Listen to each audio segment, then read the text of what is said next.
Hello everyone, welcome back to my YouTube channel vet stuff. आज जिस topic के बारे में हम डिस्कस कर रहे हैं वो रहेगा पोल्ट्री हाउस के बारे में। ये पोल्ट्री हाउस जो है वो कैसा होना चाहिए, कौन कौन से उसमें इक्विपमेंट्स होने चाहिए, मटेरियल्स होने चाहिए, और जो अलग अलग पोल्ट्री बर्ड्स होते हैं सबसे पहले आपको उनके बारे में पता ही होगा। तो चलिए डिस्कस कर लेते हैं कि अलग अलग जो पोल्ट्री बर्ड्स होते हैं उनके लिए अलग अलग कौन से फार्म्स चाहिए होते हैं। ओके, जैसे होता है ना कि जो छोटी क्लास के, अगर हम इसको खुद से रिलेट करें तो जैसे छोटी क्लास के स्टूडेंट्स होते हैं ना, तो उनको हम एक अलग क्लास में रखते हैं, उनसे जो बड़े होते हैं उनको एक अलग क्लास में रखते हैं। ठीक है, तो अलग अलग कैटेगरी होती है, उस हिसाब से हम उसको अलग अलग क्लासेस में रखते हैं।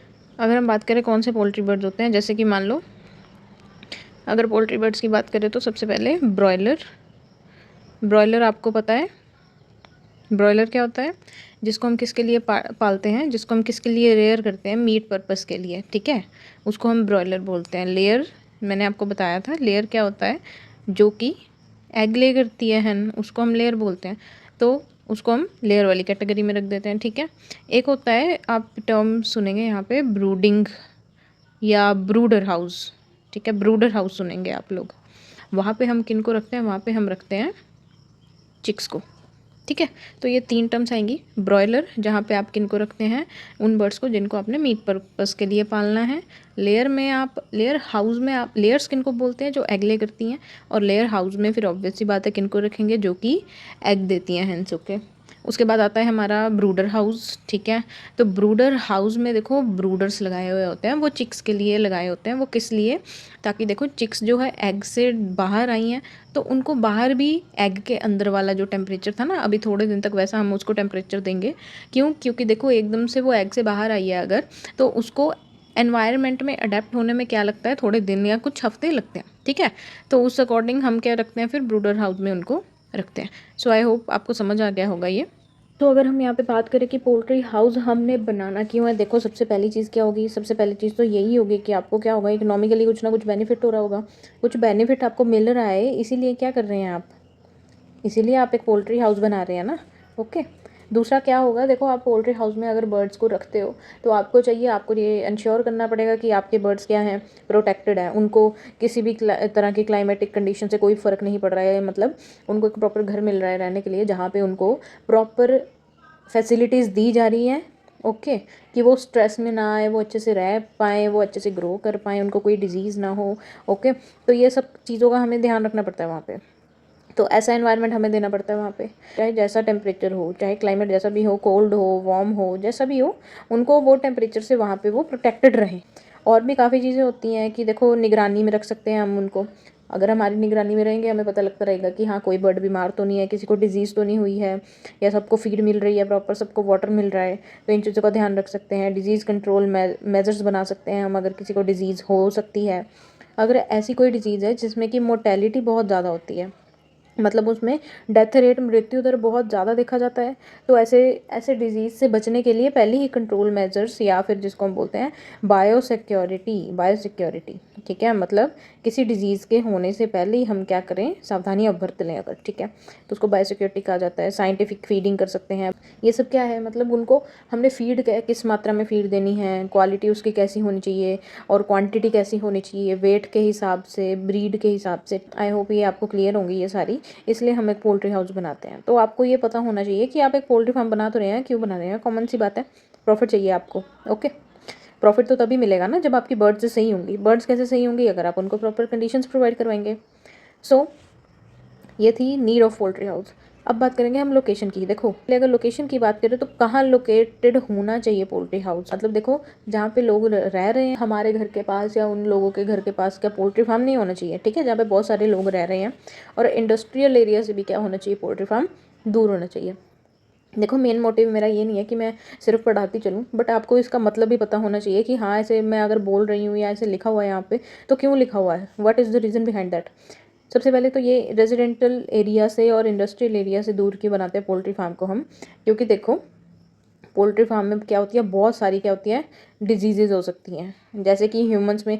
अब हमने पिछली वीडियोज़ में पढ़ा है कि डिजीज़ेज़ जो है एनिमल टू ह्यूमन और ह्यूमन टू एनिमल फैलती है, एनिमल्स और बर्ड्स इन सब में फैल सकती है। फिर क्या है, अगर ह्यूमन और एनिमल्स आपस में इकट्ठे रह रहे हैं, ओके, अगर उनका घर नियरली लोकेटेड है, तो देन क्या होगा, चांसेस होते हैं कि जो डिजीज़ हैं वो उनमें से एक दूसरे में फैल जाए। तो इस चीज़ का हमें ध्यान रखना पड़ता है। ओके, दूसरी चीज़ क्या है, इंडस्ट्रियल एरिया से दूर क्यों होना चाहिए। देखो इंडस्ट्रीज़ होती हैं, बड़ी बड़ी इंडस्ट्री से क्या रिलीज़ होते हैं, केमिकल्स रिलीज़ होते हैं, गैसेस रिलीज़ होते हैं, है ना, अलग अलग चीज़ें रिलीज़ होती हैं। अगर पोल्ट्री फार्म के कॉन्टेक्ट में आती हैं देन क्या होगा, केमिकल्स हमें पता क्या होता है, जनरली हार्मफुल होते हैं, गैसेस हार्मफुल होती हैं। अब क्या है, हर इंसान या हर बर्ड के लिए तो वो क्या है, सूटेबल नहीं होती, तो उनको क्या है, ऑब्वियस सी बात है कि उनको अफेक्ट करेगी ये चीज़ें। तो इन चीज़ों का हमें ध्यान रखना पड़ता है यहाँ पे। ओके, सो अगर दूसरी चीज़ की यहाँ पे हम बात करें तो देखो वहाँ पे क्या होना चाहिए, और प्रॉपर रोड की फैसिलिटीज़ होनी चाहिए। क्यों, देखो अगर किसी तरह की ट्रांसपोर्ट करना पड़ा हमें, जैसे एग्स वगैरह ट्रांसपोर्ट करने पड़े या कोई और चीज़ है, या कहीं वहाँ पे मेडिकेशंस देनी पड़ी, डॉक्टर्स को आना पड़ा, वैक्सीनेशन होनी है वहाँ पे, ठीक है, अलग अलग चीज़ें, उसके लिए क्या चाहिए, प्रॉपर रोड फैसिलिटीज़ चाहिए। ओके, और तीसरी चीज़ यहाँ पर क्या आएगी, वहाँ पे क्या होनी चाहिए, पानी की सप्लाई होनी चाहिए और इलेक्ट्रिसिटी की सप्लाई होनी चाहिए। तो ये दोनों चीज़ें यहाँ पे वेरी वेरी इंपॉर्टेंट है। तो पानी और वाटर की सप्लाई वहाँ पे होनी ही चाहिए, ठीक है। उसके बाद बात करेंगे हम लेबर की। ओके, लेबर हमें मिलनी चाहिए वहाँ पे, प्रॉपर अवेलेबिलिटी होनी चाहिए वहाँ पे लेबर्स की। और हमें क्या चाहिए, और हमें चाहिए कि वहाँ पे एलिवेटेड एरिया हो, ताकि वहाँ पे वाटर लॉगिंग ना हो सके। एलिवेटेड एरिया मतलब कि वहाँ पे पानी की जो ड्रेनेज हो वो सही से हो जाए। ये नहीं कि एक ही जगह पे वहाँ पे स्टैगनेंट वाटर है, मतलब वहाँ पे क्या है, एक ही जगह पे क्या है, वाटर खड़ा हुआ है, ठीक है, खड़ा पानी बोलते हैं ना जिसको आप लोग, आपको पता है। अगर वहाँ खड़ा पानी होगा तो फिर क्या होगा, मस्कीटो होंगे वहाँ पे उस पानी में। ओके, मस्कीटोज़ को ऐसे तो एनवायरनमेंट चाहिए ग्रो करने के लिए, ठीक है। दूसरा और क्या चीज़ होगा, वहाँ पे बैक्टीरिया ग्रो करेंगे वहाँ पे, ठीक है। बहुत सारी डिजीज़ होने के चांसेस हो सकते हैं वहाँ पे, अगर वहाँ पे एक ही जगह पे जो पानी है खड़ा हुआ है। तो उसका क्या होना चाहिए, प्रॉपर वो अच्छे से पानी का निकासित होना ज़रूरी है वहाँ पे, ठीक है। और क्या होना चाहिए, देखो प्रॉपर वेंटिलेशन तो बहुत ही ज़्यादा ज़रूरी है। अगर उनको वेंटिलेशन नहीं मिलेगी ना, अगर उनको वेंटिलेशन नहीं मिलेगी तो जो बर्ड्स हैं वो किस में आ जाएंगे, स्ट्रेस में आ जाएंगे। ओके, तो यहाँ पे क्या होता है, एक पैकिंग भी होता है जो कि एक तरह का एग्रेसिव बिहेवियर होता है, वो भी आप लोग पढ़ेंगे आगे। ये सब किसकी वजह से होता है, अगर उनको प्रॉपर खाना नहीं मिल रहा, पानी नहीं मिल रहा, उसकी वजह से क्या हो सकता है, उनको स्ट्रेस हो सकता है। ओके, तो इन सब चीज़ों का हमें यहाँ पे क्या रखना पड़ता है, ध्यान रखना पड़ता है। अगर हम इसकी बात करें लेआउट की, मतलब पोल्ट्री फार्म कैसे लोकेटेड होना चाहिए, उसकी डायरेक्शन क्या होनी चाहिए, ये तो बात थी कि हाँ पोल्ट्री फार्म कहाँ पे लोकेटेड होना चाहिए। अब ये है कि उसका लेआउट किस डायरेक्शन में होना चाहिए। तो लेआउट कैसा होना चाहिए एक फार्म का, देखो सबसे पहले तो कोई भी फार्म में बाहर से अगर कोई विजिटर आ रहा है तो उसके व्हीकल, जिस भी व्हीकल पे वो आ रहे हैं, वो बर्ड्स के आसपास नहीं लेके आना है सबसे पहले। वैसे तो देखो जब कोई पर्सन एक पोल्ट्री फार्म में आता है ना, तो उसके पोल्ट्री फार्म के बाहर क्या होता है, एक फुटपाथ होता है, उस फुटपाथ में डिसइंफेक्टेंट होता है। ओके, तो पहले उस फुटपाथ में क्या होगा, उसके जो भी वो चीज़ वियर करके आया है पर्सन, वो डिप किए जाते हैं, उसके बाद उसको अंदर लेके जाया जाता है। फुटपाथ में या कोई केमिकल डाल सकते हैं, या तो कोई आप जैसे पाउडरी फार्म में अलग अलग डिसइंफेक्टेंट्स होते हैं वो आप डाल सकते हैं वहाँ पे, ठीक है।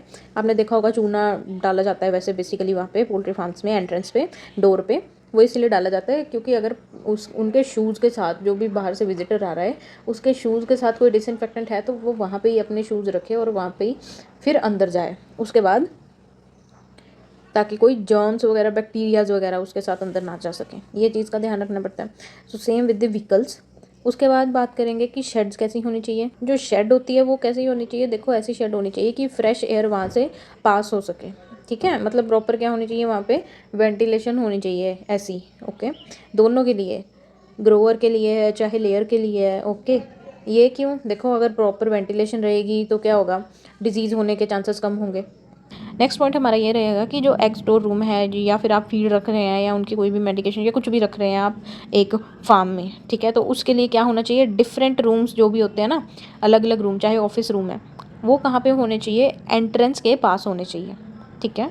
एंट्रेंस के पास होने चाहिए। वो क्यों होने चाहिए, ताकि वहाँ पे क्या हो, वहाँ पे लोग कम आ पाएँ, ठीक है, to minimise the movement of people around the poultry sheds. Okay, so इस चीज़ का ध्यान रखना है कि जो ऑफिस रूम होगा, एक स्टोर रूम होगा, फीड स्टोर रूम होगा, वो एंट्रेंस के पास में होना चाहिए। नेक्स्ट पॉइंट क्या है यहाँ पे, जो डिस्पोजल पिट होगा, ठीक है, एंड सिक रूम, वो कहाँ पे होना चाहिए, it should be constructed only at the extreme end of the site, ठीक है। मतलब कि क्या होगा, उसको पोल्ट्री फार्म से क्या रखना है, हमने ऐसे रूम को दूर रखना है। पहले तो डिस्पोजल पिट क्या हुई, जहाँ पे जो बर्ड मर चुका है, ठीक है, अब किस चीज़ से मरा है, चाहे किसी डिजीज़ से, चाहे उसकी एज होगी या कैसे भी, ठीक है, अगर मर चुका है बर्ड तो उसको हम बहुत ही ज़्यादा क्या करेंगे, दूर डिस्पोज करेंगे जाकर। यही नहीं है कि पोल्ट्री फार्म के पास में ही उसको डिस्पोज कर देंगे, कि अगर कोई बर्ड अगर बीमारी जूझ रहा है तो उसको भी हम डिफरेंट जगह पे रखेंगे, और वो जो डिफरेंट जगह होगी वो पोल्ट्री फार्म के पास बिल्कुल नहीं होगी। इस चीज़ का ध्यान रखना है। यहाँ पे डिफरेंट टाइप के ब्रूडर हाउस, ग्रोअर हाउस, मतलब यहाँ पे हम क्या पढ़ेंगे, मेनली अलग अलग तरह के जो हाउस होते हैं। अब यहाँ पे जो मेन चीज़ होगी, आपको एज देखनी है कि हर जिस हाउस में भी आप जिस बर्ड को रख रहे हैं वो कितनी एज तक रख रहे हैं उसको वहाँ पे, ठीक है।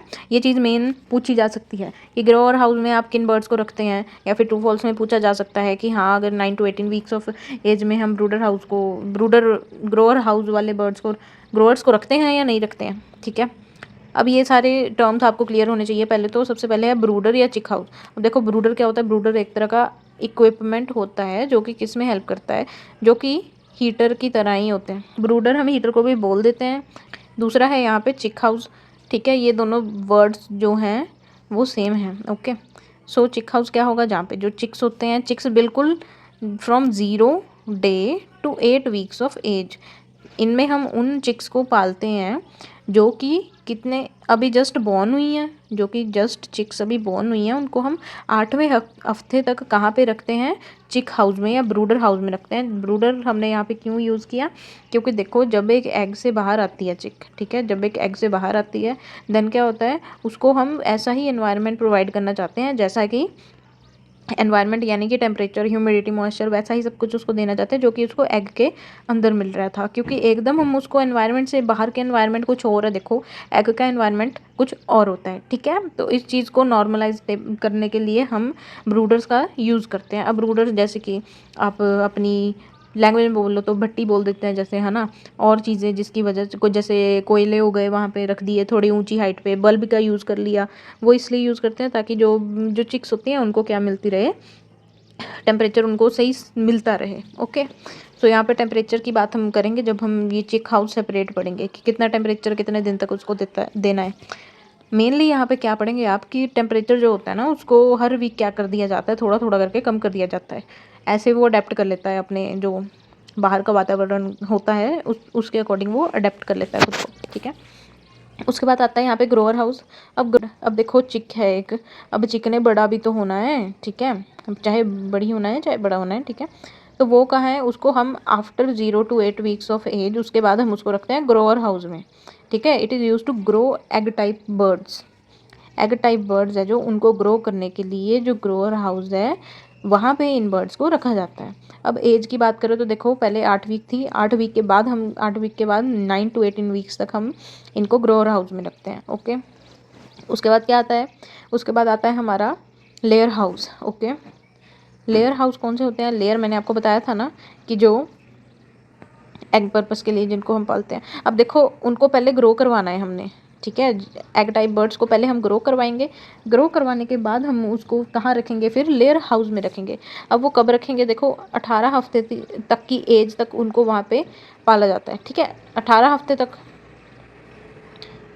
अब देखो यहाँ पे 3 चीज़ें हैं, यहाँ पे ब्रूडर हाउस में जब से वो पैदा हुई उससे लेके 8वें हफ्ते तक रखा। उसके बाद ग्रोअर हाउस में 8वें हफ्ते से लेके 18 हफ्ते तक की एज तक रखा।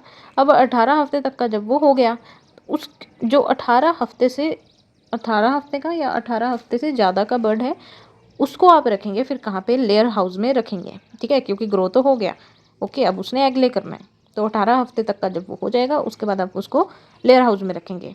आई होप ये क्लियर हो रहा होगा आपको। साथ में आपको इसकी ये चीज़ें याद रखनी है यहाँ पे, ठीक है, कि कितने वीक की एज पे इसको कौन से हाउस में रखा गया, ओके। तो इसको आप अगर सीक्वेंस में याद रखें तो बढ़िया है। उसके बाद बात करते हैं ब्रॉयलर हाउस की। अब ब्रॉयलर हाउस कौन सा होता है, देखो ब्रॉयलर क्या होता है सबसे पहले पता है ना आप लोगों को। ब्रॉयलर मैंने बताया क्या होते हैं, ब्रॉयलर होते हैं जो कि जिनको हम मीट पर्पज़ के लिए पालते हैं, ठीक है। तो ब्रॉयलर हो गए यहाँ पे वो जिनको हम कितने एज तक पालते हैं 6 वीक ऑफ एज तक पालते हैं। देखो लेयर्स की बात तो होगी, देखो चिक हुआ, चिक से ग्रो किया वो, ठीक है, उसके बाद उसको लेयर हाउस में रख दिया। ये किसकी बात की हमने, एग लेइंग बर्ड की। अब ब्रॉयलर मीट पर्पस वाले की बात करें तो उसको 6 हफ्ते तक पाला जाता है ब्रॉयलर हाउस में। ओके, उसके बाद बात करेंगे ब्रीडर हाउस की। ब्रीडर हाउस कौन सा हुआ, देखो breeder is related to breeding. Breeding यानी कि जो मेल एंड फीमेल होती है, ठीक है, जिनको हमने क्या करवानी है, जिनकी ब्रीडिंग करवानी है, उनको सेपरेटली ब्रीडर हाउस में रखा जाता है, ठीक है, और उनकी जो सेक्स रेशो है वो मेंटेन करके रखी जाती है वहाँ पर। ओके, उसके बाद आता है हमारा, देखो एनवायरमेंटली कंट्रोल्ड हाउस, जो कि आजकल आपने देखा होगा बड़े बड़े पोल्ट्री फार्म्स होते हैं, वहाँ पे क्या होते हैं, इसका जो लिंक बड़े है बड़े वो आपको मैं एग्जॉस्ट डिस्क्रिप्शन फैन में लगे डाल होते दूंगी। हैं और बहुत सारी चीज़ें होती हैं वहाँ पे। ओके, वाटर सप्लाई, जनरेटर, सब कुछ, मतलब एनवायरमेंटली कंट्रोल्ड हाउस क्या होगा, जहाँ पे उनको एनवायरनमेंट ऐसा दिया जाएगा जहाँ पे वो प्रॉपर ग्रो कर पाए बर्ड्स, ऐसा एनवायरनमेंट दिया जाएगा बर्ड्स को, ठीक है। तो ये different different types of houses है। आई होप आपको क्लियर होंगे ये। ब्रूडर हाउस, चिक grower, layer, broiler, breeder and environmentally controlled house. Okay, अब नेक्स्ट आता है यहाँ पे कि कैसा टेम्परेचर देना है हमने डिफरेंट डिफरेंट हाउसेज के जो बर्ड हैं उनको। सो यहाँ पे हम बात करेंगे ब्रॉयलर्स की, ठीक है। जब ब्रॉयलर्स की हम यहाँ पे बात करेंगे, ब्रॉयलर आपको पता है क्या होता है, बता चुके हैं हम, ऑलरेडी डिस्कस कर चुके हैं। ब्रॉयलर को पालने के लिए भी क्या चाहिए, ये सारी चीज़ें सही होनी चाहिए। ओके, ज़्यादा हो गई या बहुत ज़्यादा कम हो गई then it will create a problem. Okay, so temperature कितना होना चाहिए यहाँ पे अगर बात करें ब्रॉयलर को पालने के लिए, 22 to 30 डिग्री सेल्सियस, ठीक है, 30 डिग्री सेल्सियस है यहाँ पे। अगर फ़ारेनहाइट की बात करें तो ये 70 to 85 डिग्री फ़ारेनहाइट होगा, ठीक है। ये जो बड़ी सी ज़ीरो है, ये ज़ीरो नहीं है एक्चुअली, ये डिग्री है। ओके, उसके बाद बात करेंगे रिलेटिव ह्यूमिडिटी की। अब ह्यूमिडिटी भी देनी है आपको वहाँ पे, उसको प्रॉपर ह्यूमिडिटी भी चाहिए उसको, 30 से 60% ह्यूमिडिटी चाहिए उसको, 22 से 30 डिग्री सेल्सियस उसको टेम्परेचर चाहिए। देखो अमोनिया लेवल, यहाँ पे आप सोचेंगे कि अमोनिया कहाँ पे आ गया, यहाँ पे देखो जो उसका लिटर होता है, ठीक है, मतलब जो भी उसका बेडिंग मटेरियल यूज़ करते हैं आप, राइस हस्क या पैडी स्ट्रॉ या कुछ भी यूज़ करते हैं, तो देखो उसमें जब उसकी फीकल ड्रॉपिंग्स होती हैं वो मिक्स होती हैं। ओके, देन क्या होता है वहाँ पे, अमोनिया प्रोड्यूस होता है। तो जो वहाँ पे अमोनिया प्रोड्यूस होगा उसका लेवल 25 ppm से कम होना चाहिए। ओके, उसके बाद बात करेंगे हम लिटर मॉइस्चर की। लिटर यानी कि उसका बेडिंग मटेरियल को हम लिटर बोल देते हैं, ठीक है। आप आगे पढ़ेंगे डीप लिटर सिस्टम, तो वो यही होगा कि वहाँ पे जो हाउस होगा उसका, वो उसमें लिटर बिछाई हुई होगी वहाँ पे, ठीक है।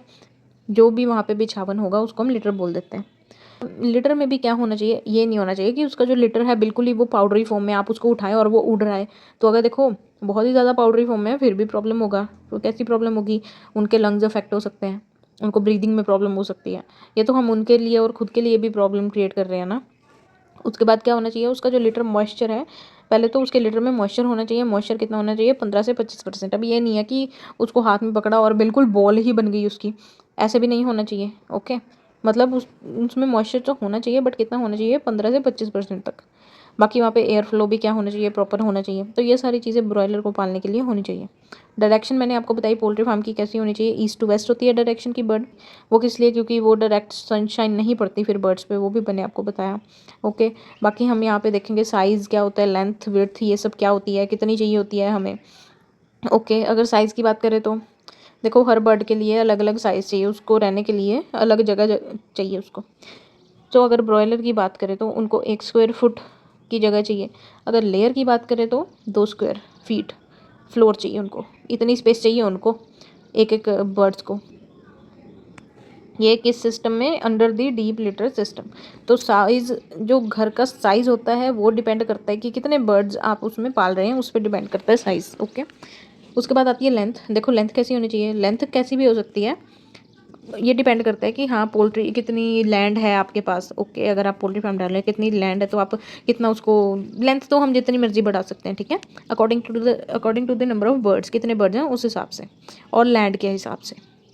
तो यहाँ पे अगर हम बात करें विड्थ की, तो विड्थ जो है वो 22 से 25 फीट से ज़्यादा नहीं होनी चाहिए। ओके, अगर देखो 22 या 25 फीट से ज़्यादा इसकी विड्थ होती है तो क्या होगा, वहाँ पे देखो प्रॉपर वेंटिलेशन नहीं हो पाएगी अलग अलग वेदर कंडीशंस में, ठीक है। दूसरी चीज़ यहाँ पे क्या होती है, देखो जो एनवायरमेंटली कंट्रोल्ड हाउस पढ़े ना हमने पीछे, उनकी अगर विड्थ की बात करें तो कितनी होनी चाहिए, 40 फीट होनी चाहिए। ओके, बट वेंटिलेशन वहाँ पे अगर देखो विड्थ यहाँ पे बढ़ रही है एनवायरमेंटली कंट्रोल्ड हाउस में, तो वहाँ पे क्या होनी चाहिए, प्रॉपर वेंटिलेशन, यानी कि एग्जॉस्ट फैन जो होने चाहिए वहाँ पे प्रॉपर, तभी क्या हो पाएगा, वेंटिलेशन हो पाएगी वहाँ पे प्रॉपर। ठीक है, आगे अगर हम बात करें आगे इसकी हाइट की, ओके, इसकी हाइट की बात करेंगे यहाँ पे। तो हाइट कैसी होनी चाहिए उसकी, पोल्ट्री फार्म की अगर हाइट की बात करें, ठीक है, कितनी होगी, 6 से 7 फीट तक उसकी हाइट होगी। और सेंटर से अगर बात करें हम तो कितनी होगी, 10 से 12 फीट होगी। ठीक है, अगर केज हाउस में बात करें तो केज हाउस में कैसे डिसाइड करेंगे हम कि कितनी हाइट होनी चाहिए। देखो टायर कितने होंगे, ठीक है, एक टायर है, दो टायर है, या डेक बोलते हैं ना हम जिनको। ठीक है, अब ये तो स्टेयर की तरह है। ठीक है, इनको हम स्टेयर केस बोल देते हैं। कई जो होते हैं वो बिल्कुल ऐसे स्ट्रेट एक ही लाइन में रखे होते हैं। ओके, तो जो हाइट होगी केज सिस्टम में वो कैसे डिसाइड होगी कि कितने जो टायर्स हैं वो अरेंज हैं। ठीक है, कितने केजेस कैसे कैसे अरेंज है, उस हिसाब से हाइट होती है। अगर हम फ्लोर की बात करें तो फ्लोर कैसा होना चाहिए उसका, कंक्रीट से बना होना चाहिए, वहाँ पे रैट प्रूफ डिवाइस होने चाहिए। ठीक है, अब उसके जो पोल्ट्री हाउस होगा वो ऐसा होना चाहिए कि वहाँ पे ना कोई रैट आ सके ना कोई स्नेक आ सके, तो वहाँ पे ऐसी कोई प्रॉब्लम हो ना। ओके, तो ऐसा उसका फ्लोर एक्सटेंडेड होना चाहिए। उसके बाद बात करें अगर डोर्स की, तो डोर कैसे होने चाहिए पोल्ट्री हाउस के, बाहर की तरफ को खुलने चाहिए उसके डोर, अगर डीप लिटर सिस्टम है। ओके, तो डोर का साइज़ कितना होना चाहिए, 6 बाय 2.5 फीट इसका साइज़ होना चाहिए। ठीक है, बाकी मैंने आपको बताया था कि जो भी पोल्ट्री फार्म का जो स्टार्टिंग एरिया होता है, एंट्री होता है, वहाँ पे फुटबाथ होना ज़रूरी है। और उस फुटबाथ में क्या होना चाहिए, डिसइंफेक्टेंट, ये मैं आपको बता चुकी हूँ ऑलरेडी। तो इसकी रूफ़ के भी अलग अलग टाइप होते हैं। कई होते हैं थैच्ड, मतलब जहाँ पे घरों की छतों पे हम क्या रख देते हैं, घास रख देते हैं। कई होते हैं टाइल्ड, जहाँ पे टाइल्स की मदद से आप इसकी छत को कवर करते हैं। कई कई जगह पे आप कंक्रीट से कवर करते हैं। डिपेंड करता है कि आप कितने इन्वेस्ट कर सकते हैं पैसे, उस हिसाब से। ठीक है, तो अलग अलग तरह की यहाँ पे क्या होती है, रूफ्स होती हैं। बाकी ज़्यादातर गैबल टाइप जो है ट्रॉपिकल कंट्रीज़ में, जैसे कि इंडिया में, गैबल टाइप जो रूफ़ है वो कंसीडर की जाती है।